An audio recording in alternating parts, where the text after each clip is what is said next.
There's one word hiring managers use to dismiss workers over the age of 40. It's subtle, cruel, and derails careers every day. That word?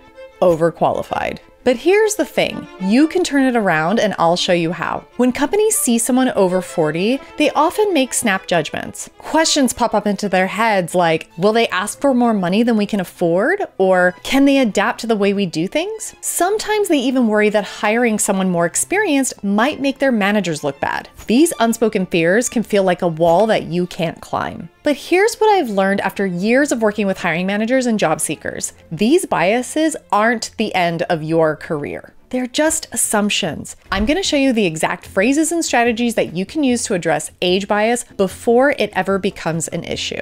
What these hiring managers are missing is the incredible value that you bring to the table. If you're over 40, you have skills and experience that younger professionals just don't have. You know what works, what doesn't, and how to deliver results without constant hand-holding. These are the things that companies need, but they don't always see them right away. I'm going to show you how to break through those biases, and I'll also show you how to showcase your strengths, shift their assumptions, and take control of the conversation. So let's get started. Age discrimination isn't always obvious. It rarely comes as a direct rejection. Instead, it hides in subtle comments and coded language like, "This is a fast-paced environment. Can you keep up? How much longer do you plan to stay in the workforce?" These aren't just innocent questions. They reflect a pervasive bias, quietly keeping experienced professionals from the roles that they've earned. And it's not just in your head. According to an October 2024 AARP study, it shows that 60% of workers over 50 report feeling unfairly judged because of their age. The most frustrating part? This kind of bias often goes unnoticed until it's too late. It's woven into everyday conversations, disguising itself as harmless remarks.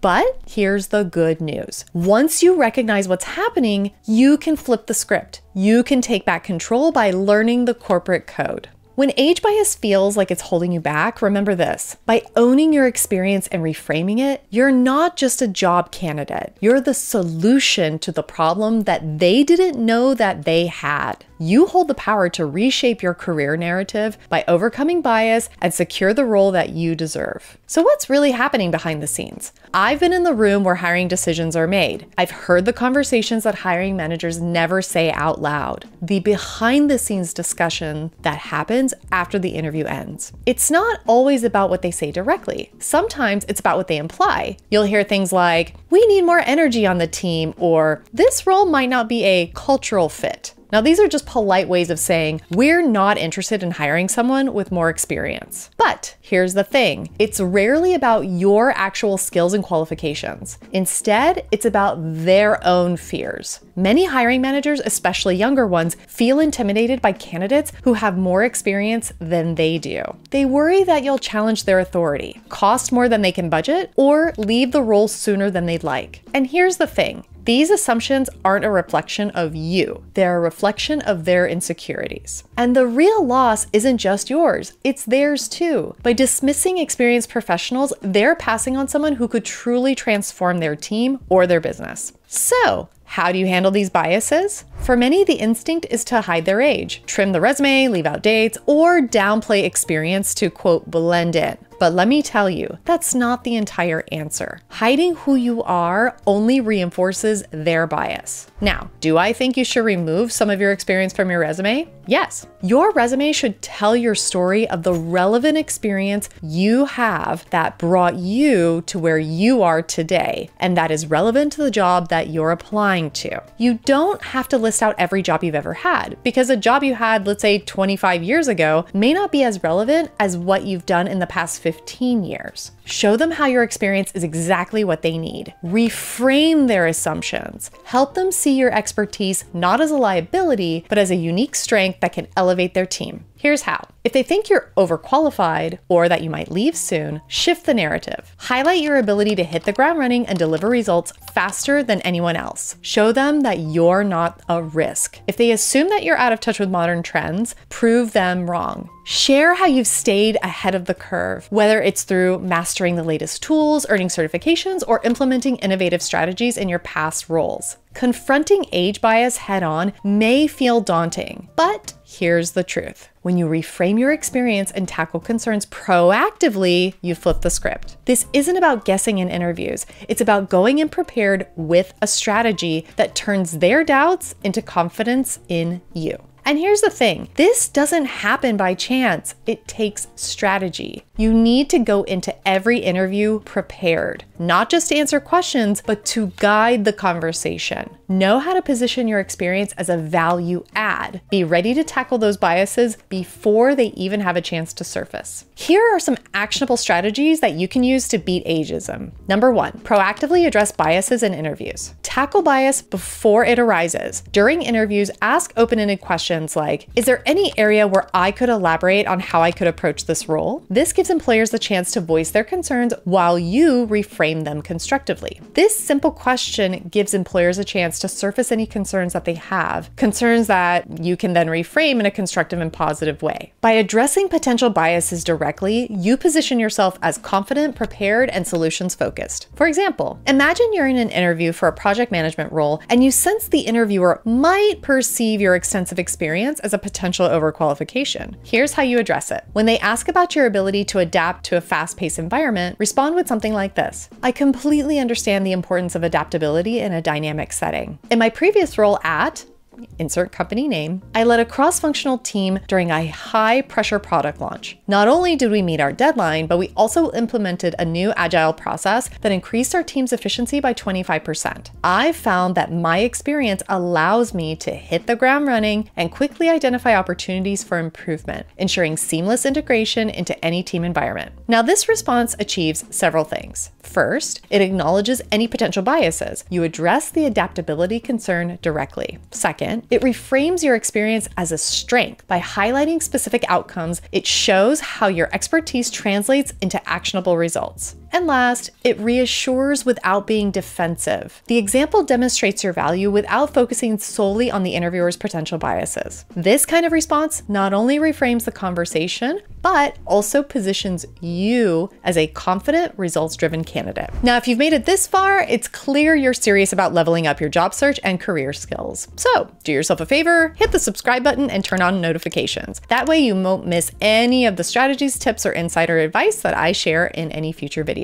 And if you're ready to take things to the next level, I offer one-on-one coaching to help you implement these strategies and tailor them to your unique situation. Link is in the description below. And of course, I'm going to give you a bonus tip. Now, there is a smarter way that you can approach job search. Stop relying just on job boards. They're only part of the equation. Instead, use LinkedIn to build genuine connections with professionals in your field. Start small by leaving thoughtful comments and sharing your insights and sending personalized connection requests. Over time, these actions build trust and open doors to opportunities that you might never have seen on job boards. So for example, when you reach out to someone, you could write, "Hi, so-and-so. I really enjoyed your post about," and then, insert the topic. "I'd love to connect and learn more about your work." Remember, small, consistent actions like these build trust and help you stand out from the crowd. Networking isn't just about visibility. It's about you creating opportunities for yourself. By showing up authentically and consistently, you'll expand your network and unlock roles that might never have been on your radar. Now, going back to the interview tips. If concerns about longevity or culture fit come up, remember to reframe them by emphasizing your commitment to making a long-term impact and your adaptability to diverse team dynamics. Now, number 2, reframe overqualified as a strength. Let's talk about the dreaded overqualified label. Hearing it can be really frustrating, but it's actually an opportunity to show just how valuable you are. Reframe your experience as a time and cost-saving asset. Highlight your ability to onboard quickly, mentor younger team members, and take on responsibilities with minimal oversight. So for example, let's suppose you're interviewing for a role where the hiring manager seems concerned about you being overqualified. When asked about your potential longevity in a role, you could say, "I understand how experience can sometimes seem like an overqualification, but I found it to be a significant advantage in delivering value quickly. For example, in my previous company at insert company name, I was able to identify inefficiencies in our onboarding process within the first 30 days, reducing new ramp-up time by 20%. Additionally, I've mentored junior team members, helping them grow into leadership roles, while strengthening the team's overall capacity. capacity. My goal is to apply those skills here to create immediate and lasting impact, aligning with the team's long-term objectives. Now, this approach frames the overqualification concern as a strength, demonstrating the tangible benefits of experience. It also shows readiness to create value immediately, highlighting past examples of rapid contributions and improvements. And it also addresses longevity concerns very subtly. Emphasizing mentorship and investment in team development suggests commitment beyond short-term goals. This narrative transforms potential reservations into reasons to hire you, reinforcing your position as a value multiplier. Your expertise means that you can deliver results faster and more effectively than others. Make that the narrative. Number 3, highlight adaptability and relevance. Now, there's a common misconception that older candidates are out of touch with modern trends. Prove them wrong. Show how you've stayed ahead of the curve by mentioning recent certifications, tools, or technologies that you've mastered. Talk about the industry trends that you follow and how you've implemented new systems and processes in your previous roles. So for example, you can say, in my previous role at insert company name, I led the implementation of a cloud-based CRM system that streamlined our sales processes. To stay ahead of industry trends, I earned my Salesforce Administrator certification last year, which allowed me to customize the platform and improve team efficiency by 30%. I also follow key industry publications and thought leaders to stay informed on emerging trends, like AI-driven customer insights, and I'm currently exploring ways to integrate those technologies into operations. So the example that I just gave will highlight certifications and tools, so it shows continuous learning and mastery of relevant technologies, and industry trends, which will also demonstrate your awareness of what's current and future focused in the field, and obviously your impact by connecting skills and knowledge to the measurable outcomes, proving real-world value. By sharing specific achievements and ongoing learning, this approach positions you, the candidate, as both adaptable and forward-thinking. The message is simple. You're not stuck in the past. You're ahead of the curve, ready to leverage your expertise to make an impact now.